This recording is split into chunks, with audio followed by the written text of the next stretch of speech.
speak about mean and variance, the two golden words of statistics, and covariance, the matrix, the intersection of linear algebra with statistics, and then some famous inequalities. So this, I'll continue with this on Friday and post some of the material. So that's coming from a later section of notes. Okay, can I just talk about? So I either have probabilities P1 up to Pn adding to 1, or I have a continuous distribution of probabilities, maybe from all x's from minus infinity to infinity, again giving 1. Let me work with the discrete example. That's where people naturally start. So I have, so what is the mean? So I have n possible outcomes with those probabilities, and I can ask you about the sample mean,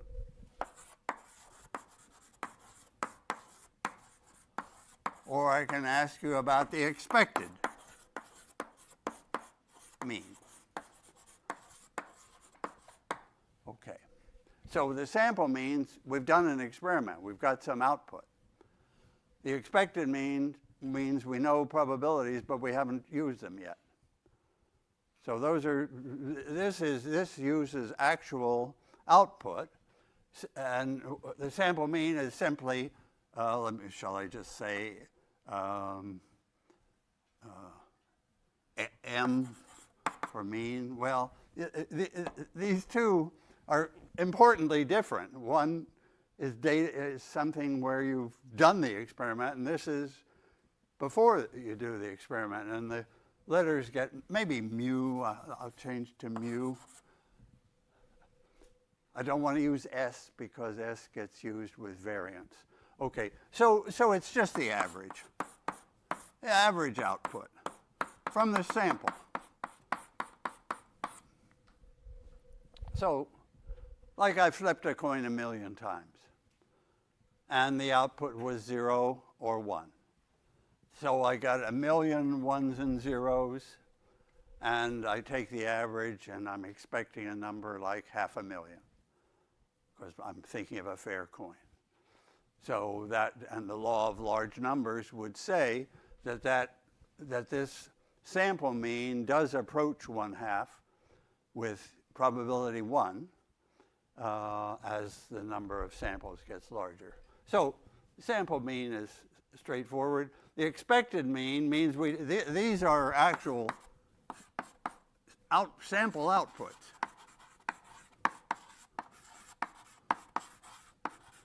They happened. Whereas the expected mean is just the, and I'll use M for that, it's the probability of the first output times that output plus the probability of the second output times that output plus Pn xn. Okay. So it's that will approach that with probability 1 as this number, capital N. Notice the difference. Capital N here is the number of samples, the number of trials, and it gets big. We keep doing things more and more. This little n is the number of possible different outputs with their probabilities, and there you see it. And of course, in the continuous case, we would take the integral of x, p of x dx. Right. So let me just by analogy.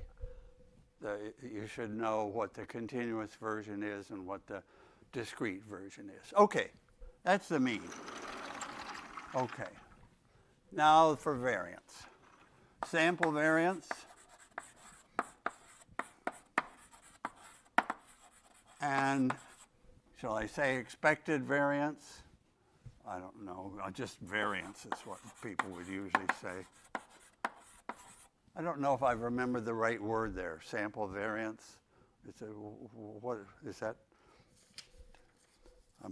I included this topic in the linear algebra book. Anyway, yeah, okay. So what's the sample variance? So I guess yeah, so what is the sample variance? What's the variance about, anyway? What's the key point of variance? It's the distance from the mean. So this will be a distance from the sample mean, and this will be a distance from the expected mean. So not distance from 0, but distance from mu and m, from the center of the thing. Okay, so the sample variance, so again we have n samples, but for some wonderful reason in statistics, you divide by n minus 1 this time. And the reason has to do with the fact that you used one. This will involve the mean, so this would be the first output minus mu squared up to the nth output minus mu squared. So it's the average distance from mu, average squared distance from mu, but with this little twist that, of course, when n is large, it's not a very significant difference between n and n minus 1. I think that's about right. All this is that I'm just doing one experiment over and over. Covariance, which is the deeper idea, is where linear algebra comes in. I have a matrix because why? Because I'm doing multiple experiments at the same time. I'm flipping 2 coins. I'm flipping 15 coins. I'm doing other things. So that will be covariances when I'm doing several experiments at once. That will involve matrices of that size. Here, so what's the variance? I should have given you the usual notation. The expected value of x. That's what's the mean. And here I'm looking at the expected value of what? So when I'm computing a variance using probabilities, so I'm using expectations, not trial runs. Expectations means use the probabilities. And it's the expectation of the distance from x to the mean squared. Okay? And that is, when I'm doing an expectation for a discrete set, I think of the probability, the first probability that goes with an output x1,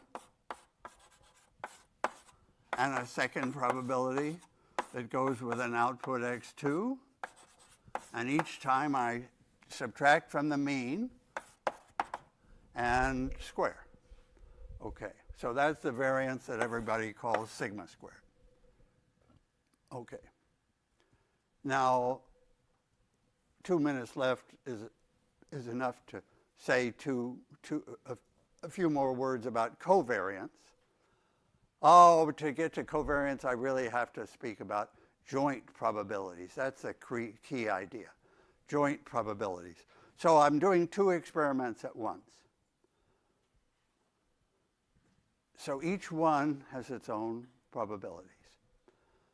But together, I have to ask, so here are 2 easy cases. Suppose I'm flipping 2 coins.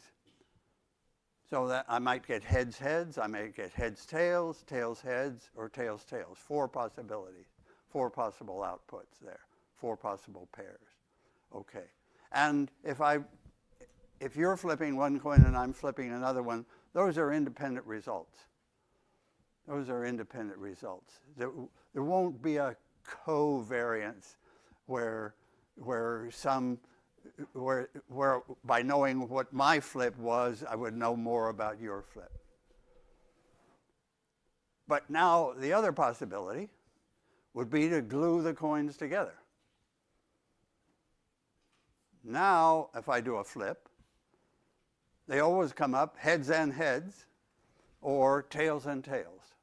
So the heads-tails combination is not possible. In fact, one output is totally dependent on the other output. So that's the other extreme. We have independent outputs with covariance 0, and we have totally dependent outputs when the things are just glued together, when one result tells us what the other result is. Then that's a situation where the covariance is a maximum. It couldn't be bigger than that. And say in polling, if you were polling a family, say political polling, well, there would be some covariance expected there. The 2 or 3 or 5 people that you're living in the same house wouldn't be independent, entirely independent, but nor would they always say all 5 give the same answer. So the covariance matrix would be have some off diagonal, but it would still be not invertible. And actually, what I want to tell you about next time at the start is that covariance matrix, which I have to define for you, will be symmetric positive definite, or semi-definite. What's the semi-definite case? Of course, that's the case where the coins are glued together.